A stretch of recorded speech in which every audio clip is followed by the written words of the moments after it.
Priatelia, chcem vás privítať pri prvom dieli z politického cyklu Zo života vo vysokej politike. V týchto častiach by som rád poznal názor na vysokú politiku, na aktuálne témy pána Mariana Čaučíka, aktuálne poslanca Národnej rady za KDH. Marian Čaučík je okrem poslanca aj členom predsedníctva KDH, podpredsedom KDH.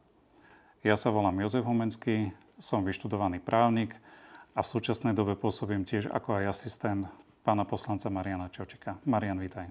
Ďakujem pekne, ďakujem za túto možnosť.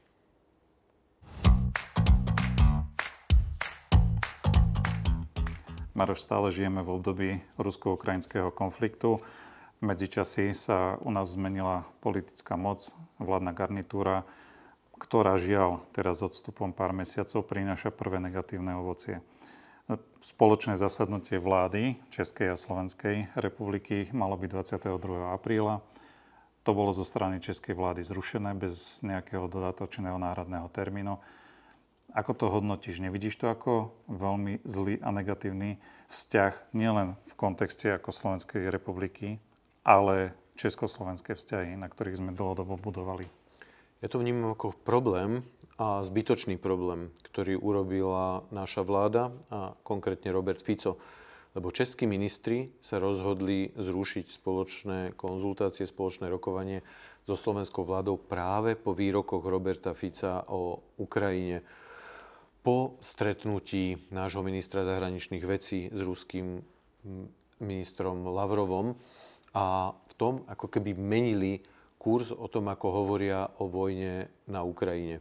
Síce povedia, že áno, Rusko porušilo medzinárodné právo, ale ako keby vo všetkom ostatnom ho podporujú ticho alebo otvorene. Hoci treba povedať aj to, že Robert Fico iné hovorí na Slovensku a iné hovorí potom na európskych radách v Bruseli. Myslím si v každom prípade, že toto zbytočne zaťažilo české a slovenské vzťahy. Mohli sme byť bez toho. A som presvedčený, že vládna koalícia to robí pre svoju kampaň. Bolo to v kontexte kampane do prezidentských volieb a túto tému budú určite hrať ďalej aj v kampani do európskych volieb. Budú strašiť, lebo strach je silná emócia a ľudia sa vo voľbách rozhodujú podľa emócií. To znamená, strašia a zbytočne strašia tým, že napríklad Ivan Korčok alebo niekto by chcel posielať slovenských vojakov na Ukrajinu. Čo nie je pravda. Nikto na Slovensku nechce Slovákov posielať bojovať na Ukrajinu, ale napriek tomuto Robert Fico a aj jeho spolustraníci alebo straníci Petra Pellegriniho neustále opakujú. Toto mi príde veľmi nešťastné a veľmi nefér k celému slovenskému národu. A nemyslíš, že táto politika, ktorá je nastavená, zvolili sme si nejaký kurz v demokratických voľbách, nepripomína ti to obdobie, povedzme, 90. rokov, vláda Vladimíra Mečiara, ktorá nás tiež nejakým spôsobom izolovala od aj, povedzme, toho stredoeurópskeho priestoru. A ja mám taký pocit, ako keby sa znova vracal ten kurz, že začíname byť zo strany okolitých štátov izolovaní. Pripomína mi to tie roky a áno, ale izolácia je dôsledok. Podľa mňa príčina je to, že tu niekto chce neobmedzene vládnuť. Bez toho, aby druhí mali podiel na moci, aby museli veci riešiť naozaj demokraticky. Ale mne to pripadá v niečom ešte ako dávnejšie minulé časy za komunistického režimu, kde sa niekedy veľmi nepríjemným spôsobom, nepravdivým, označovali oponenti a vytvárali sa silné emócie až tak propagandisticky. Podobne ako je propaganda v Rusku, kde nemôžete vystúpiť proti vojne, povedať svoj názor, tak takisto aj u nás. Možno spomeniem len príklad, ako sa vládni, koaliční ministri snažia za každú cenu tento obraz vytvoriť.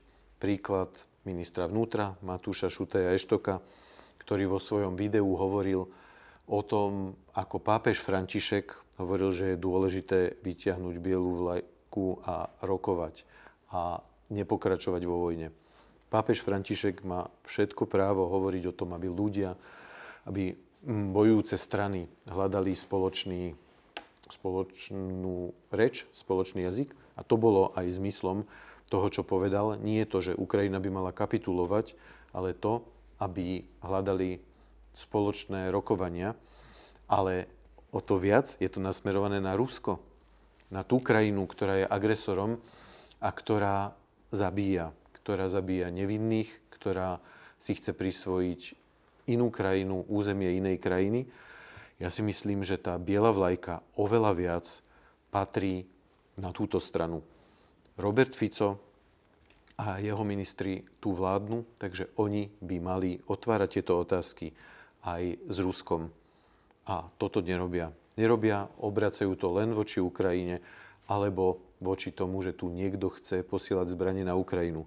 Pričom druhým dychom aj Robert Fico povie, že ak slovenské zbrojovky budú vyvážať zbranie na Ukrajinu, nemá žiaden problém s tým. Takže toto je aj taká dvojtvárnosť, je to veľká dvojtvárnosť. Ale mňa zaujímal ešte jeden moment, lebo to, čo pán Šuta Eštok povedal, on vyzýval v zásade Ukrajinu na to, aby svojím spôsobom kapitulovala a aby priviedli obidve krajiny sa k nejakým mierovým rokovaniam. Druhým dychom dodáva, že zbrane na Ukrajine stále podporujú tento konflikt. Ale teraz sme v situácii, kedy dodávky zo západných krajín na Ukrajinu sú znížené, klesajú a nie sme v stave, alebo nevidíme ten dôsledok toho, že Ukrajina nemá s čím bojovať, aby aj Rusi utlmili svoje bojové aktivity, ale práve naopak. Oni využívajú ten moment na to, aby stále viac tlačili vojensky na tú Ukrajinu. Samozrejme, a v tom je pokrytecko za farizejstvo našich vládnych predstaviteľov, že o tomto s ruskou stranou nehovoria. Ja si myslím, že veľmi by pomohlo, keby sme všetkými spôsobmi, diplomatickým aj rokovaním, sa snažili prinútiť Rusko, aby tieto vojenské aktivity utlmilo a zrušilo. A toto sa práve nedeje. Ale môj názor je, že je za tým ešte niečo iné. Že im nejde ani tak o to, čo sa deje na Ukrajine, ale využívajú to len ako prostriedok, aby opozícii dali zlú nálepku. Aby dali nám nálepku, že my chceme zbrojiť, ako to Matúš Šuta Eštok hovoril, že či my ako KDH sme zabudli, že sme kresťanskou stranou. Nezabudli sme, samozrejme. Ale kresťanstvo znamená aj spravodlivosť. Zasadenie sa za spravodlivosť. A spravodlivosť je, že Rusko nemôže byť na území cudzej krajiny. Spravodlivosť je aj pomôcť tomu, ktorý trpí a ktorý je slabší, aby sa vyrovnali sily a aby sa silnejší stiahol. O toto nám ide a toto je aj kresťanské riešenie. Áno, treba oveľa viac rokovať, ale tlačiť v tých rokovaniach práve na agresora, aby prestal bojovať, prestal zabíjať. A tento moment, že slovenská vláda síce tvrdí na jednej strane, že je za mierové riešenie, aby si Ukrajina uvedomila svoju pozíciu, nie je práve to, že nepriamo podporujú vojenský konflikt zištne, keď si uvedomíme, že koho máme ministra obrany a predseda vlády povedal neraz, že on nebude dodávať vojenské zbrane na Ukrajinu, ale na komerčnej báze to je úplne iný príbeh. Jednoznačne, toto je veľmi zištný postoj. Ak chcem mierové riešenia, tak musím robiť kroky k tým mierovým riešeniam a nie vytvárať priestor na to, aby naše zbrojovky a možno ešte aj za účasti slovenského ministra obrany na tom zarábali a bohatli. A nemyslí si, že tým vývojom toho konfliktu a potom našou pozíciou, že sa tak trošku odčlenujeme od toho sveta, ktorý sa snaží, povedzme, pomôcť tej Ukrajine, dlhodobo to nebude mať, povedzme, pre nás nevýhodnú a takú stigmatizujúcu pozíciu? Jednoznačne áno, pretože tu narúšame jednotu členských štátov Európskej únie a to je napríklad aj základom problému s českou stranou, o čom sme hovorili na začiatku. Česi prerušili vzťahy s nami preto, ako Robert Fico sa vyjadroval o Ukrajine. Považovali to za neprípustné. To je celé. Pre mňa veľmi takým znepokojujúcim momentom je, že česká strana prišla s iniciatívou, že vyzbierať nejaký objem peňazí na to, aby dokázali nakúpiť zbranie aj, povedzme, mimo Európsku úniu. A tam nastal moment, že nás neprizvali k tomuto. A my sme sa vôbec ani k tomu neprihlásili, že by sme podporili takú iniciatívu. Myslím, že nebolo žiaden záujem zo strany našej vlády podporiť takúto iniciatívu. Takže bolo by to aj bezpredmetné, ak by nás pozvali. Dobre, Maroš, ďakujem. Som zvedavý, ako to bude ďalej prebiehať celý tento konflikt, ale určite, že mierové riešenie nie je len na strane Ukrajiny, ale o mierové riešenie musí byť, alebo pristúpiť k nemu aj ruská strana.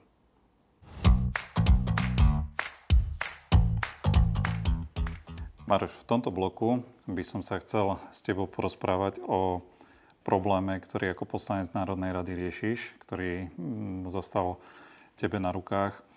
A to je vzťah ministerstva pôdohospodárstva k poľnohospodárom. Je to dlhodobý problém, ktorý je neriešený a od minulého roku sme svedkami toho, že pán minister namiesto toho, aby riešil problémy, tak sa problémom vyhýba. A v poslednom období vydal na sociálnych sieťach video, v ktorom obhajuje svoj postoj. Videli sme ho. Ako ty hodnotíš tie jeho slova, ktoré tam uvidel? Tie slova, ktoré minister Takáč povedal 18.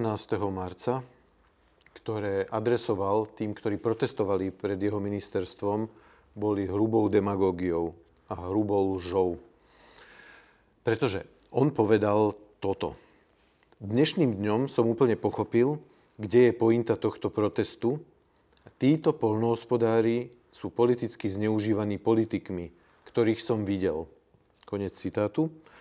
Minister Takáč si dal nafotiť zábery z protestu. On tam medzi protestujúcich farmárov neprišiel. Bol celý deň niekde preč.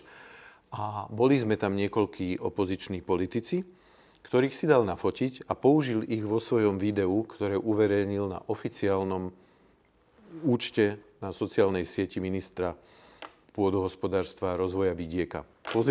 Pozrite si to video, stojí to za to. Pre mňa toto, čo povedal minister, bolo, ako naozaj naši záhoradskí priatelia hovoria, hrubá lož. To, že sme tam boli, neznamená, že sme protest organizovali. Boli sme sa pozrieť a vypočuť si farmárov, s čím majú problémy, lebo sme si toho vedomí už mesiace. Viackrát sme ich pozývali aj na výbor Národnej rady pre pôdohospodárstvo a životné prostredie, pretože som presvedčený, že toto je priestor, kde treba problémy riešiť a adresovať ich aj s koalíciou, aj s opozíciou. Čo sa stalo? Koaliční poslanci neprišli a výbor ani neotvorili. Ak minister si dá urobiť takýmto pokutným spôsobom naše fotografie a potom povie, že my ten protest organizujeme, toto nemá nič spoločného s pravdou, je to demagógia. Minister Takáč povedal okrem iného v tom videu, citujem, ja si vážim každého jedného poľnohospodára a s každým budem viesť konštruktívnu diskusiu. Koniec citátu. Videli sme to 18. marca. Neprišiel medzi poľnohospodárov a jeho ľudia z ministerstva im dokonca zakázali ísť na toaletu do budovy ministerstva. Takto si, pán minister, vážite každého jedného poľnohospodára. Hovoríte tiež o niektorých veciach, že sa s tým 20 rokov nič neurobilo, napríklad s registrom užívacích vzťahov. Tak vám chcem pripomenúť, že 12 rokov z tých 20 ste boli vy vo vláde a mali ste to v rukách. Takže toto je veľmi smutné. My sa snažíme poľnohospodárov počúvať a otvoriť im dvere k ministrovi a k vládnej koalícii, pretože oni sú tí, ktorí majú ten stav napraviť. Nedostali priame platby do konca marca, po minulé roky ich vždy dostávali v decembri. Minister Takáč alibisticky hádže vinu na predchádzajúcu vládu, čo nie je pravda. Ako som povedal, mnohé veci nastali ešte za vlády Smeru a ich partnerov Slovenskej národnej strany, ktoré mali vtedy ministerstvo pôdohospodárstva. Maroš, na tom proteste tí poľnohospodárov sme boli spolu. Súhlasím s tým, že neboli ste vy tí, ktorí zvolávali ten protest alebo ktorí ho iniciovali, ale nejakým spôsobom udržiavali. Naozaj sme tam boli všetci len sa pozrieť a vyjadriť možno nejakú mieru solidarity s tými ich požiadavkami. Ale nie je to prvý protest, ktorý oni zorganizovali. Tých protestov v poslednej dobe je viac. Čomu to pripisuješ? Tých protestov bolo viac a organizujú ich aj opakovane, ako napríklad Združenie mladých farmárov alebo Združenie agropodnikateľov a vlastníkov pôdy. A ďalšie protesty organizovala Slovenská poľnohospodárska potravinová komora. Farmári boli rozdelení a minister sám v jednom svojom videu, tiež je na jeho účte na sociálnej sieti, povedal, že on bude spolupracovať s každým. Nerozdeľuje farmárov na veľkých, malých, ekologických a iných, ale v tom videu urobil presný opak. A povedal, že tieto protesty, ktoré organizovali tie menšie združenia, sú pomýlené. Pán minister, už povedať o niekom, že je pomýlený, je veľmi silná káva na to, ak hovoríte druhým dychom, že myslíte na všetkých farmárov a poľnohospodárov.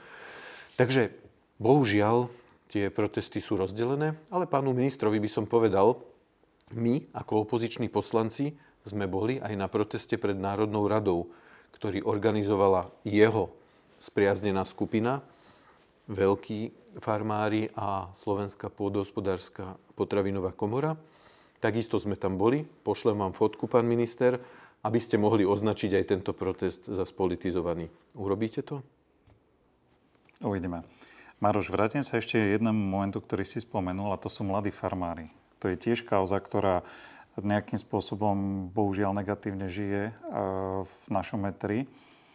Mali sme s pánom ministrom nejakú konfrontáciu ohľadom mladých farmárov a ich dotácií, ktoré skrz možno aj okolnosti korony nemohli naplniť. Ako vidíš ty celú tú kauzu, vlastne ten priebeh, ten diskriminačný priebeh pre tých mladých farmárov a aký je tam vlastne posun teraz momentálne? Kauza mladých farmárov hovorí o tom, ako je nastavené naše ministerstvo a pôdohospodárska platobná agentúra voči farmárom. Úplne zle. Pretože stalo sa to, že farmári dostali grant na rozvoj dotáciu na rozvoj svojej podnikateľskej činnosti. Bolo to 50 000 eur, ktoré mali dostať na dve časti, 35 000 najprv a potom do obdobia 5 rokov si mali požiadať o ďalšiu splátku 35 a 15 spolu 50 000. Oni viacerí, 56, to z rôznych dôvodov neurobili. Bolo to aj preto, že bola covidová doba, všetky veci sa posúvali, mali tam mať vzdelanie, vzdelávací inštitút nefungoval medzi tým a podobne. To znamená, nevypýtali si tú druhú splátku na čas, ako mali podľa zmluvy. Výsledok? Nie, že nedostali ďalších 15 000, ale agentúra začala okamžite vymáhať aj tých 35 000, ktoré oni už investovali do svojho podnikania.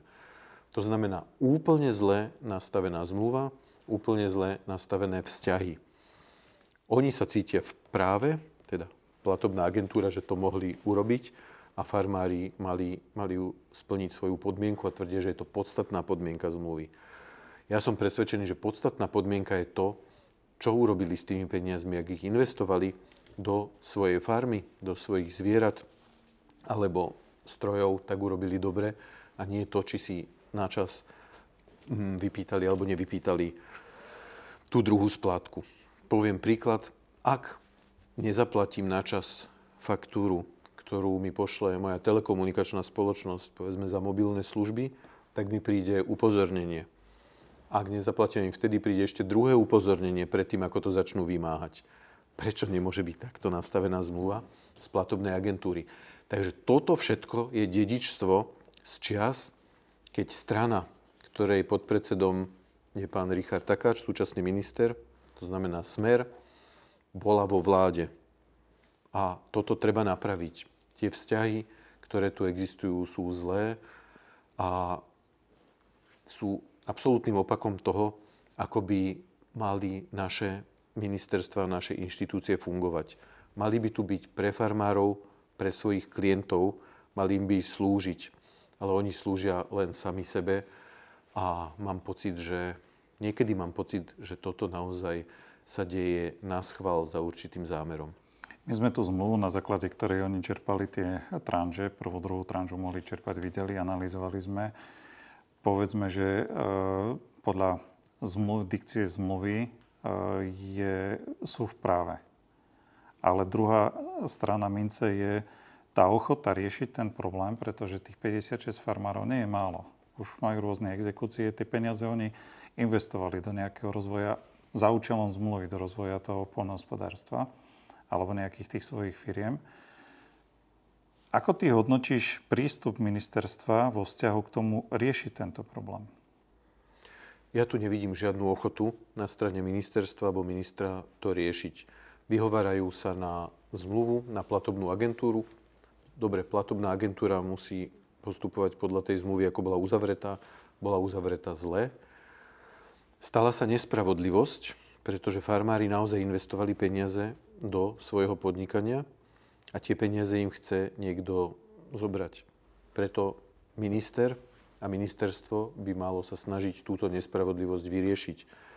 A ak to nevedia vyriešiť jednoducho alebo riadnym spôsobom, tak musia nájsť mimoriadny spôsob, ako to urobiť. Pretože inakšie založili veľmi zlú tradíciu, ako sa veci na ministerstve riešia.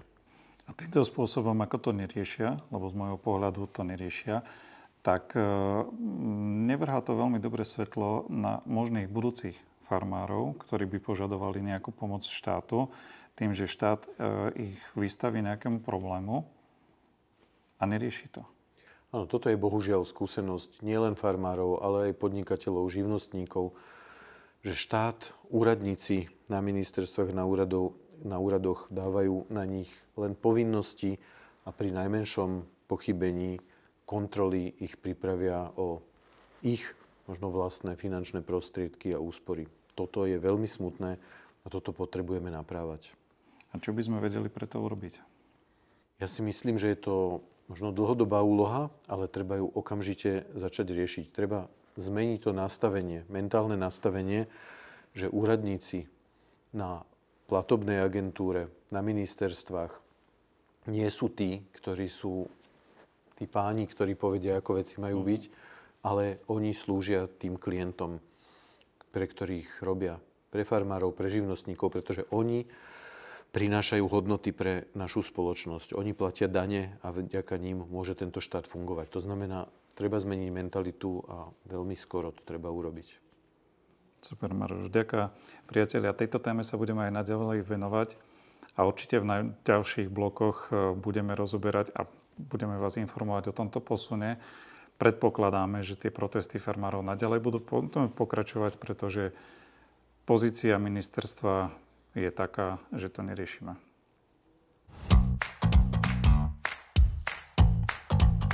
Maroš, poďme si ešte rozobrať jednu takú oblasť, a nazvime to nejakou rubrikou politická kultúra, nekultúra, kde by sme za uplynulé obdobie nejakým spôsobom rozobrali to, čo zrezonovalo pozitívne alebo negatívne v našom éteri. A konkrétne mám teraz na mysli výrok našho ministra vnútra, pána Šutaja Ištoka, ktorý sa vyjadril k výroku pápeža Františka. Skúsme si pozrieť to video a môže ho prípadne aj okomentovať. V najnovšom rozhovore vyslovil pápež František dôležité slová ohľadom vojny na Ukrajine. Citujem. Najsilnejší je ten, kto sa pozrie na situáciu, myslí na ľudí, má odvahu vyvesiť bielu vlajku a vyjednáva. Človek sa môže hanbiť, ale koľko mŕtvych si táto vojna ešte vyžiada. Treba vyjednávať včas. Nájsť krajinu, ktorá môže byť sprostredkovateľom mieru. Svätý Otec to pomenúval absolútne presne. Všetci sa zhodneme na tom, že je hrozné, že vojna vôbec začala a že jeden štát vstúpil vojensky na územie toho druhého. No keď po 2 rokoch nevidíme žiadny posun, len to, že dennodenne zomierajú nevinní ľudia, vrátane žien a detí, je čas začať hovoriť o mieri. A práve preto pápež František vyzýva zodpovedných lídrov, aby zdvihli bielu vlajku, aby mali odvahu ju zdvihnúť a rokovať o konci konfliktu. Tak toto je pre mňa zaujímavé, že prečo sa minister vnútra Matúš Šutaj Eštok začal venovať výrokom pápeža Františka. Pápež František hovorí o vyjednávaní a o konci vojny. Samozrejme, toto je veľmi dôležité. Zaujímavé bolo pre mňa, čo povedal. Všetci sa zhodneme na tom, že je veľmi zlé, že druhá krajina vstúpila na územie iného a že tu vojna už trvá 2 roky. Moja otázka je, čo proti tomu robia?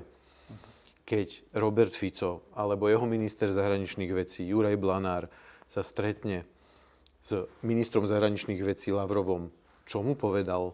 Povedal mu, že toto je hrozné, že treba zastaviť vojnu? Nie je toto to miesto, kde treba prísť tou bielou vlajkou a aj Slovensko, aj ďalšie členské štáty EÚ by mali tlačiť Rusko na to, aby tú vojnu skončilo? Nič z toho nepočúvame a minister Šúta Eštok to používa. Vypočujeme si ďalej. Na čo? Otázkou však je, ako to vidí napríklad naša slovenská opozícia. Samozrejme. Toto nám hovorí, prečo vlastne sa tejto téme venuje.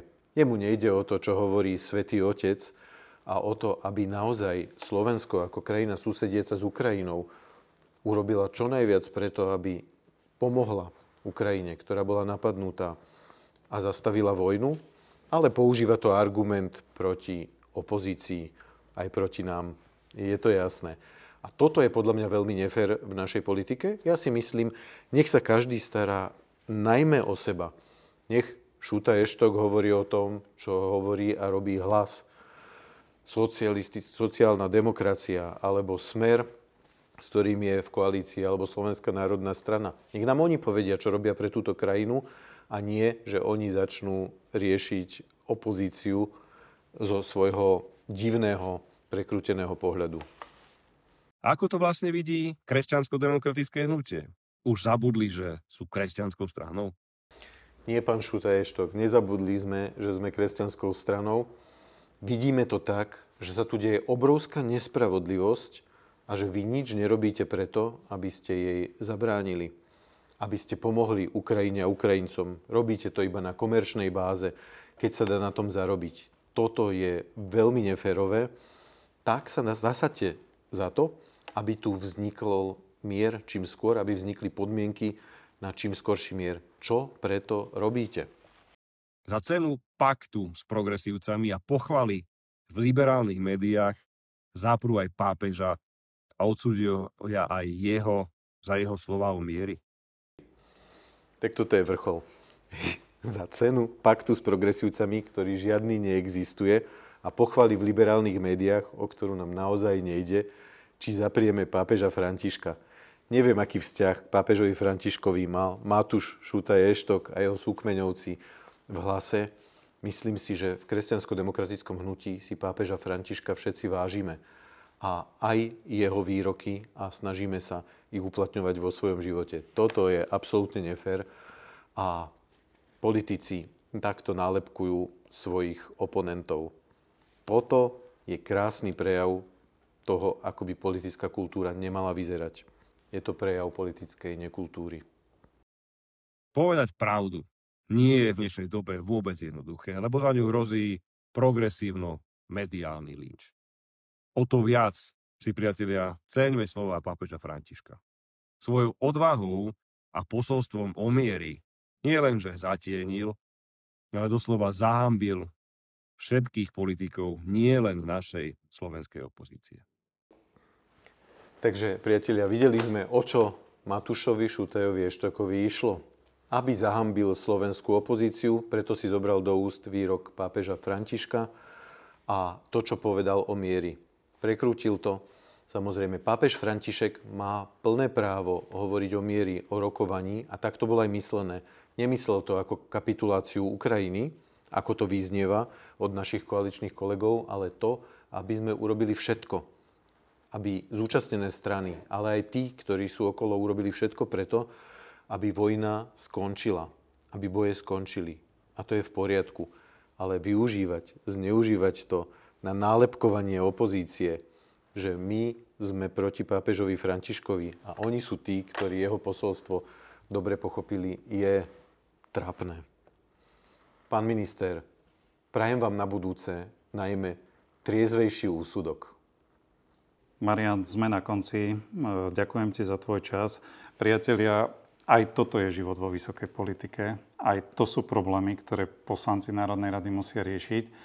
Nie je to jednoduché, je to komplikované, je to ťažké, ale dôležité je, že ten záujem riešiť problémy nás všetkých je. Marian, naozaj vidieť, že tvoj vplyv a tvoja iniciatíva vie priniesť nejaké ovocie. Uvidíme sa na budúce pri ďalšej časti, kde zasa budeme rozoberať aktuálne témy. Ďakujem. Ďakujem pekne za pozvanie.